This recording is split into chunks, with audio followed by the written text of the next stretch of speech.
All right, I want to take a hard turn here and tell you a quick story. Back in 1939, there was a large cruise ship. It set sail across the Atlantic. On board, 936 asylum seekers. After many, many days at sea, the ship finally reached Cuba, where it anchored, and it was sitting there in the harbor, and it was waiting clearance to unload the people. Well, the clearance never came. Ship turned away from Cuba. Next, the ship tried to get permission to enter the United States. Come here. Nope. Canada? Went away. Running low on food and water and unable to find any country to take them, the ship sailed back across the Atlantic, where its passengers were finally accepted into 4 different European countries. The ship was the SS St. Louis. The passengers were German Jews trying to escape Hitler's impending Holocaust, a Holocaust that everybody knew was coming. No matter what the history book tells you now, read Mein Kampf. Who knows how many of those Jews eventually ended up dead in one of Hitler's death camps because not one country, including our own, would stand up and give them shelter. Unfortunately, the real story tonight is the SS St. Louis sails again. But this time, it's not Jews looking to escape certain death. It's just one gay teenager from Iran.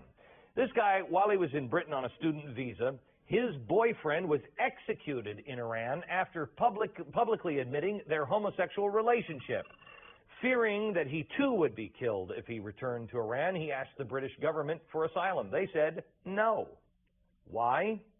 Well, they don't call it Londonistan for nothing. You do the math.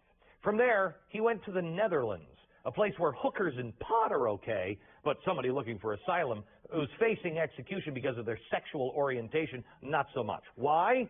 Well, remember the Netherlands. This is where Theo van Gogh was assassinated by a radical Muslim over a movie script, and then I think the cartoon thing as well. Once again, do the math. And that leaves this teenager nowhere. A man without a country. The Netherlands is shipping him back to Britain. Britain might ship him back to Iran. And then what? A public stoning? Maybe a nice warm acid bath? Maybe it's time we update the great post-World War II poem. First, they came for the Jews, and I didn't speak up because I wasn't a Jew. Then they came for the homosexuals, and I didn't speak up because I wasn't a homosexual. Then they came for me. And by then, there was no one left to speak up for me.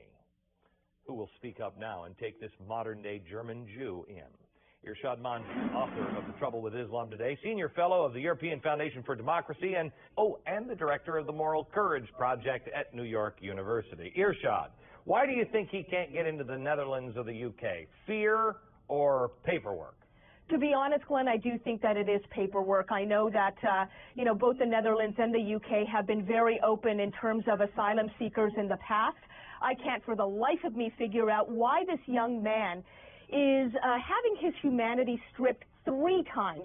First, by being persecuted in Iran simply for being gay. Second, by being turned away at the border, in the Netherlands. And why is he turned away at the border in the Netherlands? Okay. Go ahead. Simply because they can't figure out why the UK turned him away. Yeah. So, this is the question.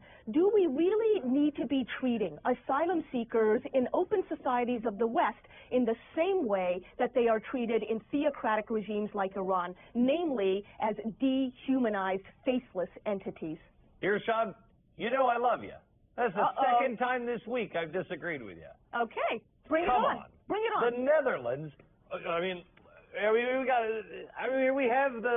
is the home of the political cartoon. Theo van Gogh getting knifed in the chest. They're about 30 days away. They just raised their security level. They're about 30 days away from another anti-Islam movie coming out. They're freaked out of their mind. The last thing they want to do is possibly upset the apple cart with Islamic extremists.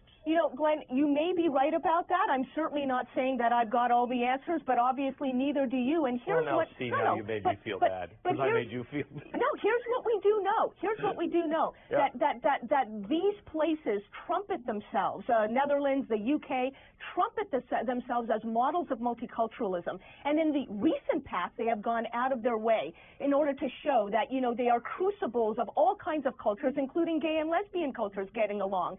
So this is why I really believe that incompetence is at the heart of all of this. But Glenn, rather than merely speculating, I think it's time that people like you and me actually got to some solutions, because it's critical that we use our voices to help those who, yes, I do. What is it? You know what? In the UK, there is a group of parliamentarians that is actually signing a petition to get the UK government to give this guy asylum. And I am asking your audience to email the first openly gay Muslim member of the House of Lords. His name is Wahid Ali. Holy and we are going cow. to, yes, exactly right. Popular, huh? We are going to be putting his email address up here on screen. It's right there. Okay? Write to him and encourage him to take a leadership role in getting this young man the protection that he deserves. I just have to ask you one ironic question, and that is, when Ahmadinejad was here in New York, he said that homosexuality, they don't have homosexuals.